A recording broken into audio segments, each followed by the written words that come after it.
वज़ू में कितनी सुन्नतें हैं, वज़ू की सुन्नतें। देखिए दरअसल जो सुन्नतें बयान की गई है ये वज़ू की सुन्नतें हैं। इनमें सबसे पहले नियत करना, यानी वज़ू शुरू करने से पहले नियत करना ये सुन्नत है। वज़ू की नियत करना सुन्नत है। इसके बाद वज़ू शुरू करने से पहले फिर बिस्मिल्लाह पढ़ना ये भी सुन्नत है।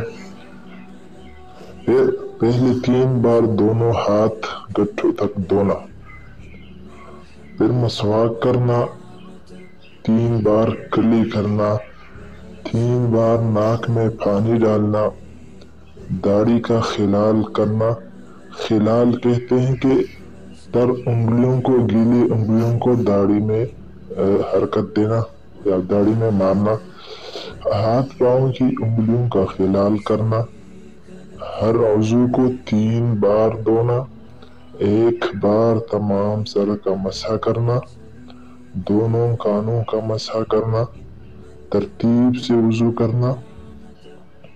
तरतीब का मतलब यह है कि पहले मुंह में पानी डालना, फिर नाक में, फिर चेहरा धोना, इस तरह। इसके बाद हाथों को धोना वगैरह, ये तरतीब इसे कहते हैं।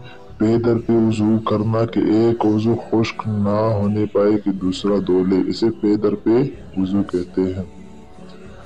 ठीक है, ये दरअसल जो मैंने बयान की है ये वज़ू की सुन्नतें हैं।